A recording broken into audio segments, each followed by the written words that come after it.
بسم اللہ الرحمن الرحیم۔ السلام علیکم ورحمۃ اللہ وبرکاتہ۔ پیارے دوستو، آج ہم آپ کو بتائیں گے کہ سفید بالوں کی کیا اہمیت ہے۔ جو ہمارے بھائی سفید بال کو دیکھ کر پریشان ہو جاتے ہیں اور ان کو جڑ سے اکھاڑ دیتے ہیں کہ دوبارہ نہ ہو جائے، ہم آپ کو حدیث نبی صلی اللہ علیہ وآلہ وسلم کی روشنی میں بتاتے ہیں کہ سفید بالوں کا آنا کیسا ہے۔ حضرت ابو ہریرہ رضی اللہ تعالیٰ عنہ فرماتے ہیں کہ میں نے حضرت محمد صلی اللہ علیہ وآلہ وسلم کو فرماتے ہوئے سنا ہے کہ جس مسلمان کے سفید بال ہو وہ اپنے سفید بالوں کو نہ کھیڑے، کیونکہ قیامت کے دن سفید بال بندے کے لیے نور بن کر ظاہر ہوں گے۔ سفید بالوں کے بدلے اللہ تعالیٰ جتنی تعداد میں سفید بال ہوں گے، سفید بال کے حساب سے اس بندے کی نیکیوں میں اضافہ کر دے گا اور ایک ایک بال کے بدلے اس کے گناہوں کو مٹا دے گا۔ یحییٰ بن سعید سے روایت ہے، مروی ہے، میں نے سعید بن مسیب کو یہ فرماتے ہوئے سنا ہے کہ حضرت ابراہیم علیہ السلام دنیا میں سب سے پہلے فرد ہیں جس نے اپنی مونچھوں کو کاٹ دیا، اور آپ علیہ السلام جب بڑھاپے کو پہنچے تو آپ علیہ السلام کے بال سفید ہو گئے۔ تو آپ علیہ السلام نے اللہ تعالیٰ سے پوچھا، اے میرے مالک، یہ کیا ماجرا ہے؟ اللہ تعالیٰ نے آپ علیہ السلام کو جواب دیا، اے میرے دوست، یہ میری رحمت ہے۔ بالوں کا سفید ہونے سے انسان کی شان و شوکت، عزت و وقار بڑھ جاتا ہے اور تمام برے کاموں سے بچنے کی علامت ہے۔ ابراہیم نے عرض کیا، اے میرے مولا، یہ تو تیری بڑی شان ہے، اے اللہ میرے وقار کو بلند فرما۔ لباس کا بیان۔ حدیث محمد صلی اللہ علیہ وآلہ وسلم 415۔ آپ صلی اللہ علیہ وآلہ وسلم کا فرمان عالی شان ہے کہ جو مسلمان بوڑھا ہو گیا تو اس کا بڑھاپا اس کے لیے قیامت کے دن نور بن کر ابھرے گا۔ ایک بندہ نے نبی اکرم صلی اللہ علیہ وآلہ وسلم سے عرض کی، اے اللہ کے نبی صلی اللہ علیہ وآلہ وسلم، لوگوں سفید بالوں کو اکھاڑ دیتے ہیں۔ اس کا جواب سن کر آپ صلی اللہ علیہ وسلم نے فرمایا، جو بندہ اپنی سفید بالوں کو اکھاڑ دیتا ہے تو اس نے قیامت کے دن اپنے نور کو ختم کر کے اکھاڑ لیا ہے۔ آپ صلی اللہ علیہ وآلہ وسلم نے فرمایا کہ سفید بال قیامت کے دن مسلمان کے لیے نور ہیں۔ ان سفید بالوں کے بدلے اللہ تعالیٰ اس بندے کی نیکیاں لکھ دے گا اور گناہوں کو ختم کر دے گا اور اس بندے کا درجہ بلند فرما دے گا۔ حضرت ابو بکر رضی اللہ تعالیٰ عنہ فرماتے ہیں کہ ایک دفعہ ایک آدمی نبی اکرم صلی اللہ علیہ وآلہ وسلم کی بارگاہ میں پیش ہوا اور کہنے لگا، اے اللہ کے رسول صلی اللہ علیہ وآلہ وسلم، ہم میں سے کون سا بندہ بہتر ہے؟ آپ صلی اللہ علیہ وآلہ وسلم نے فرمایا کہ جو بندہ بڑھاپے میں پہنچ گیا اور اس کی نیکیاں بہت زیادہ ہے، وہ سب سے بہتر ہے۔ اس نے پھر دریافت کیا کہ یا رسول اللہ صلی اللہ علیہ وآلہ وسلم، سب سے برا کون شخص ہے؟ آپ صلی اللہ علیہ وآلہ وسلم نے فرمایا، جو بڑھاپے میں گیا اور اس کے گناہ زیادہ ہیں۔ حضرت عثمان غنی رضی اللہ تعالیٰ عنہ سے مروی ہے کہ نبی اکرم صلی اللہ علیہ وآلہ وسلم نے فرمایا، اللہ تعالیٰ کا حکم ہے کہ جب میرا بندہ 40 سال کی عمر میں پہنچ جاتا ہے تو میں اس کو 3 امراض سے بچا لیتا ہوں، ایک دیوانگی، دوسرا کوڑ، تیسری جلد کی سفید داغ کا ہونا۔ میرا بندہ 50 سال کو پہنچ جاتا ہے تو میں قبر میں اس کا حساب کتاب آسان کر دیتا ہوں۔ جب میرے بندے کی عمر 60 سال ہو جاتی ہے تو میں اس کا دھیان اپنی عبادت کی طرف کر دیتا ہوں۔ جب میرا بندہ 70 سال کا ہو جاتا ہے تو میرے فرشتے اس بوڑھے بندے سے پیار کرنا شروع کر دیتے ہیں۔ جب وہ 80 سال کو پہنچ جاتا ہے تو اس کے نیک اعمال لکھے جاتے ہیں اور برے اعمال کو نظر انداز کر دیا جاتا ہے۔ جب بندے کی عمر 90 سال ہو جاتی ہے تو فرشتے فرماتے ہیں کہ یہ اللہ تعالیٰ کا خاص بندہ ہے، اس کے سارے گناہ معاف کر دیے جاتے ہیں۔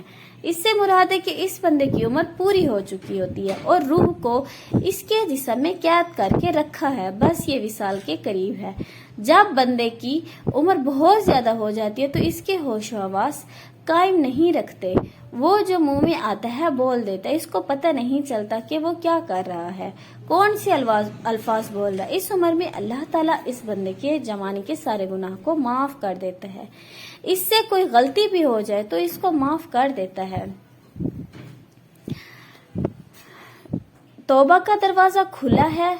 حضرت جبرائیل رضی اللہ تعالیٰ عنہ سے مروی ہے کہ آپ صلی اللہ علیہ وآلہ وسلم نے فرمایا ہے کہ حضرت جبرائیل علیہ السلام ابھی بھی میرے پاس آئے اور فرمایا ہے کہ قسم ہے مجھے اللہ تبارک و تعالیٰ کی، جس نے آپ صلی اللہ علیہ وآلہ وسلم کو حق و سچ کے ساتھ بھیجا ہے، ایک آدمی نے 500 سال تک سمندر میں ایک پہاڑ کے اوپر رہ کر اللہ تعالیٰ کی عبادت میں گزار دی۔ یہ پہاڑ تقریباً 30 مربع میل پر مشتمل ہے۔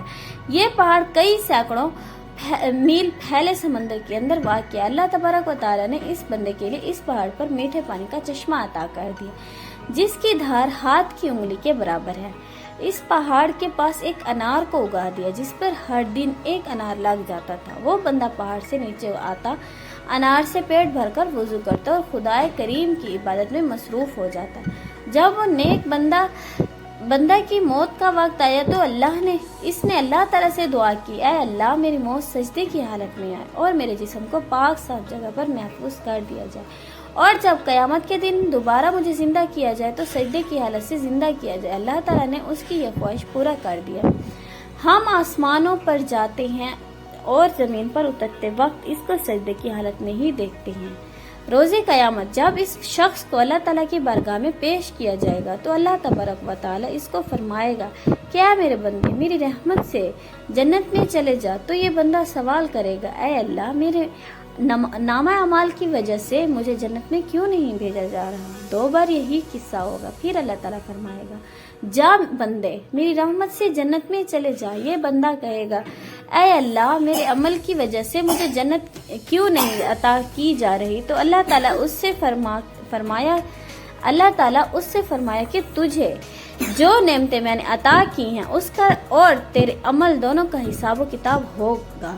صرف آنکھ کی عطا کی گئی نعمت سے اس کے 500 سال کے سارے کیے گئے نیک اعمال ختم ہو جائیں گے اور باقی سارے جسم کے پر جو احسان ہوں گے وہ زیادہ ہوں گے۔ اللہ تعالیٰ فرمائے گا کہ اس بندے کو جہنم میں ڈال دو۔ جب اس کو جہنم میں لے جانے کے لیے پکڑا جائے گا تو وہ بندہ کہے گا، اے اللہ تعالیٰ مجھے اپنی رحمت کے ذریعے جنت میں بھیج دو۔ اللہ تعالیٰ فرمائے گا، میرے اس نیک بندے کو ادھر لاؤ۔ جب اس کو لایا جائے گا تو اللہ تعالیٰ فرمائے گا کہ تجھ کو پیدا کرنے والا کون ہے؟ وہ بندہ کہے گا، اے اللہ تعالیٰ آپ ہی مجھے دنیا میں زندگی دینے والے ہیں۔ پھر اللہ تعالیٰ فرمائے گا کہ تجھ کو 500 سال تک زندہ رکھ کر عبادت کی توفیق دینے والا کون ہے؟ وہ جواب دے گا، یا اللہ آپ نے ہی مجھے زندہ رکھا اور عبادت کی ہمت دی۔ اللہ تعالیٰ فرمائے گا کہ تجھے سمندر میں پہاڑ کے اوپر کس نے پہنچائے اور وہاں پانی اور انار مہیا کرنے والا کون ہے؟ وہ بندہ جو جواب دے گا، یا اللہ آپ نے ہی مجھے سب کچھ عطا کیا ہے۔ اللہ تعالیٰ فرمائے گا کہ تیرے کہنے پر ہی میں نے تیری جان سجدے کی حالت میں نکالی اور سجدے کی حالت میں دوبارہ ڈالی۔ یہ سب میری رحمت کی وجہ سے ہی ہوا ہے۔ میں اب بھی تجھے اپنی رحمت کی وجہ سے ہی جنت میں داخل کر رہا ہوں۔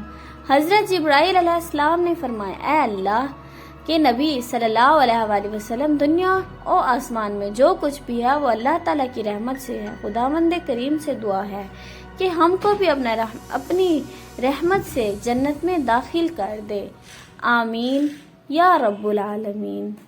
یہ تھی آج کی ہماری ویڈیو۔ اگر آپ کو ہماری ویڈیو اچھی لگے تو چینل کو لائک، سبسکرائب اور بیل آئیکن کو دبانا مت بھولیے گا۔